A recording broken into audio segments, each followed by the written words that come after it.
ఆంధ్ర రాష్ట్రంలో పవన్ కళ్యాణ్ గారిపై ఒక భారీ కుట్ర అనేది వైసీపీ తెరలేపింది.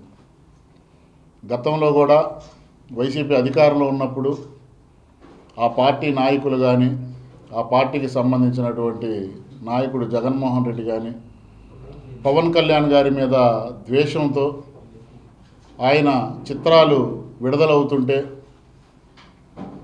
రేట్లు తగ్గించేసి ఒక జిల్లాకి జాయింట్ కలెక్టర్లు, ఎంఆర్ఓ స్థాయి వ్యక్తుల్ని థియేటర్ల దగ్గర కాపలా పెట్టి వాళ్ళతో డ్యూటీలు చేసినటువంటి సందర్భాలు ఉన్నాయి. అలాగే తెలుగు సినిమా ఇండస్ట్రీలో కళాకారులకి తెలుగు రాష్ట్రాల్లో ఎంతో పేరున్నటువంటి వ్యక్తులు కళాకారులు. అలాంటి కళాకారుల్ని అగౌరవపరుస్తూ భారతరత్న తర్వాత పొజిషను పద్మవిభూషణ్, అంటే పద్మవిభూషణ్ తర్వాత భారతరత్న ఉండేది. అలాంటి పద్మవిభూషణ్ తీసుకున్నటువంటి చిరంజీవి గారిని కూడా అగౌరవపరుస్తూ ఆనాటి వైసీపీ ప్రభుత్వం చేసినటువంటి చర్యలు తెలుగు రాష్ట్ర ప్రజలందరూ కూడా చూశారు. అయితే ఇప్పుడు వైసీపీ ముసుగు వేసుకున్నటువంటి కొంతమంది ఇండస్ట్రీలో ఉన్నటువంటి కొంతమంది ప్రముఖులు ఎందుకో ఇండస్ట్రీ మీద ఏం ప్రేమ వచ్చిందో మరి. ఎందుకంటే వాళ్ళకి ఎటువంటి అవసరం ఉన్నా సరే పవన్ కళ్యాణ్ గారి దగ్గరికి వ్యక్తిగతంగా వచ్చి వాళ్ళ సినిమాలకి రేట్లు పెంచండి, మా సినిమాకి ఫలానా సహాయం చేయండి అని చెప్పి పవన్ కళ్యాణ్ గారి దగ్గర చేతులు పట్టుకొని అడిగినటువంటి సందర్భాలు ఇటీవల కాలంలో చూసాం. శత్రువు కూడా హాని చేయనటువంటి వ్యక్తి ఎవరైనా ఉండారంటే అది ఒక్క పవన్ కళ్యాణ్ గారు.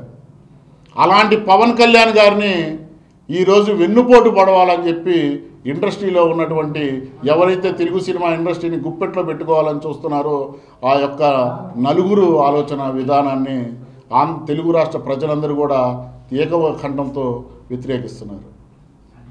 ఎందుకంటే నిన్న చూసాం, నిర్మాత అయినటువంటి వాసు గారు ఆయన కూడా పవన్ కళ్యాణ్ గారు ఇంత సహాయం చేస్తుంటే ఆయనకే మనం వెన్నుపోటు పడవాలని చూస్తున్నారు, ఇది మంచి పద్ధతి కాదని వాసు గారు ట్విట్ రూపంలో తెలుగు ప్రజలకి ఇవ్వటం కూడా నిజంగా వాసు గారు లాంటి నిర్మాతల్ని అభినందిస్తున్నాం. పవన్ కళ్యాణ్ గారు తెలుగు సినిమా ఇండస్ట్రీలో ఎవరికి ఎటువంటి ఆపద వచ్చినా ముందుండే వ్యక్తులు చిరంజీవి గారు, పవన్ కళ్యాణ్ గారు. అలాంటి పవన్ కళ్యాణ్ గారి సినిమాకి ఈరోజు మీరు బంద్ ప్రకటించాలని చూడటం అనేది చాలా నీచమైనటువంటి చర్య.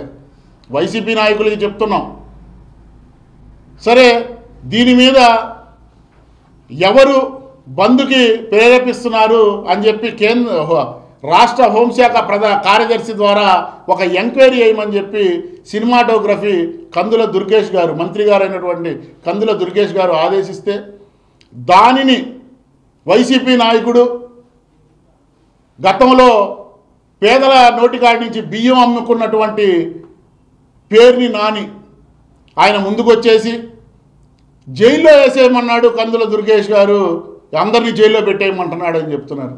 ఎవడు చెప్పారా అక్కడ నువ్వు చూపిస్తావా జైల్లో పెట్టమన్నారని?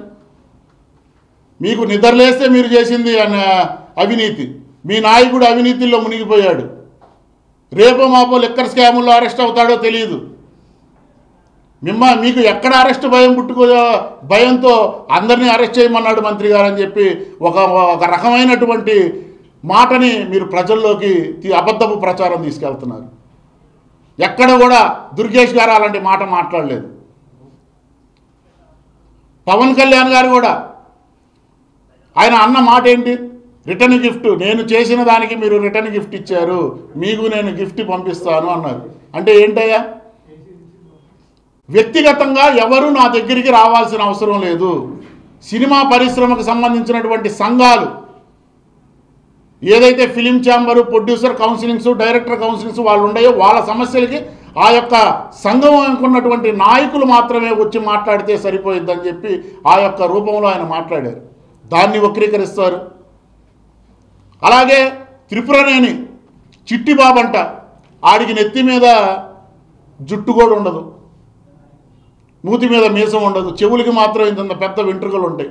కనీసం చెవిలో గుబిలు తీయడానికైనా టైం ఉంటుందో లేదో తెలియదు. ఆడు పవన్ కళ్యాణ్ గారి గురించి మాట్లాడతాడు. ఇండస్ట్రీ పుట్టినప్పటి నుంచి పవన్ కళ్యాణ్ ఉన్నాడా అంటాడు. ఇండస్ట్రీ పుట్టినప్పటి నుంచి ఎవరు కూడా ఇండస్ట్రీలో ఉండరు. ఏ కళాకారుడైనా, ఏ ఆర్టిస్ట్ అయినా, ఏ టెక్నీషియన్ అయినా అందరూ కూడా ఆ యొక్క సంస్థని, ఆ యొక్క పరిశ్రమని ఎంతో కొంత డెవలప్ చేసుకుంటూ వాళ్ళ చేయూతనిచ్చుకుంటూ వస్తారు. ఈరోజు పవన్ కళ్యాణ్ గారు కూడా ఇండస్ట్రీకి సహాయం చేస్తున్నాడు. త్రిపురనేని చిట్టిబాబుకు కూడా చెప్తున్నాం, నువ్వు బీజేపీలో ఉండవు, మా మిత్రపక్షమైనటువంటి బీజేపీలో.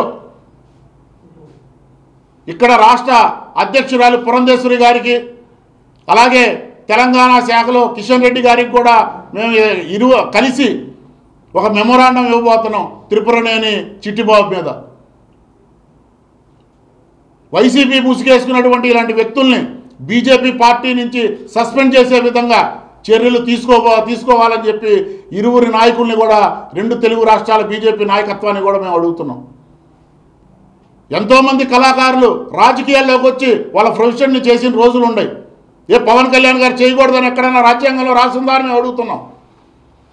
నిత్యం పవన్ కళ్యాణ్ గారు ప్రజా సమస్యలు తీరుస్తున్నారు, ప్రజల్లో ఉంటున్నారు, ప్రభుత్వ కార్యక్రమాలు తిరుగుతున్నారు. అలాంటి వ్యక్తి మీద అవాకులు చవాకులు వైసీపీ నాయకులు కనుక వేస్తే చూస్తూ ఊరుకోం. రెండోది కూడా, ప్రేక్షకులు సినిమా థియేటర్లకి రావట్లేదు అని చెప్పేసి వైసీపీలో ఉన్నటువంటి నాయకులు ఈరోజు మాట్లాడుతున్నారు. రేట్లు పెంచినందువల్ల సినిమా థియేటర్లకు రావట్లేదంట. రేట్లు పెంచినందువల్ల సినిమా థియేటర్లకు రావట్లేదు, ఇది పచ్చి అబద్ధం. ఎందుకంటే చూసే టెక్నాలజీతో క్వాలిటీగా చూసేటటువంటి ప్రతి ఒక్క ప్రేక్షకుడు కూడా రేట్ ఎంత అనేది ఆలోచించడు. ఎంత రేటు పెట్టైనా విలువలతో కూడినటువంటి టెక్నాలజీతో సినిమా చూడాలని థియేటర్ దాకా వెళ్తాడు. ఎందుకు ఈరోజు థియేటర్కి రాలేకపోతున్నారంటే, ఈ సినిమా ఇండస్ట్రీలో నలుగురు ఉన్నారు పెద్దలు.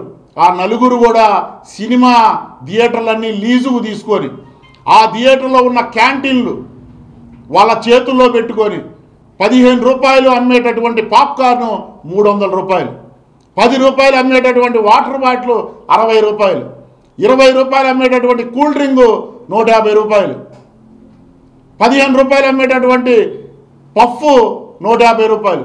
ఇలాగ క్యాంటీన్ రేట్లు అమ్మితే ప్రేక్షకులు గుల్లయ్యి ఈరోజు సినిమాకి రావడానికి భయపడుతున్నాడు. సినిమా రేట్లు పెంచినందువల్ల కాదు, ఎందుకంటే ప్రేక్షకుడు వినోదానికి వస్తాడు, సినిమా రేట్ల వల్ల కాదు. ఇకపోతే పర్సంటేజ్ గురించి మాట్లాడుతున్నారు. పర్సంటేజ్ విధానం ఈరోజు కాదు, గతంలో కూడా ఉంది. చిన్న సినిమాలు ఏది రిలీజ్ అయినా సరే 60-40, 50-50, 70-30 అనే విధానం గతంలో కూడా ఉంది, ఈరోజు కూడా ఉంది. ఈరోజు కొత్తగా పర్సంటేజ్ విధానాన్ని మేమేదో తీసుకొస్తున్నామని చెప్పి ఆ నలుగురు మాట్లాడటం అనేది అది సరైన పద్ధతి కాదు. ఇప్పటికైనా వైసీపీ నాయకులకి చెప్తున్నాం, మీరు ఇలాంటి రాజకీయాలు కనుక మానుకోకపోతే, గతంలో మీకు 11 సీట్లు ఇచ్చాం, ఈసారి మీకు వచ్చే సీటు 1 కూడా మిగలదని చెప్తున్నాం. ఎందుకంటే మీరే కదా చెప్పారు, వై నాట్ 175 అన్నారు. ఇప్పుడు వై నాట్ 175 కాదు, 11 ఇచ్చాం మేము మీకు, కూటమి ప్రభుత్వం. రేపు మీకు 0 ఇవ్వబోతున్నాం. జగన్మోహన్ రెడ్డికి, వాళ్ళ వైసీపీ నాయకులకి ఇదే హెచ్చరిక చేస్తున్నాం.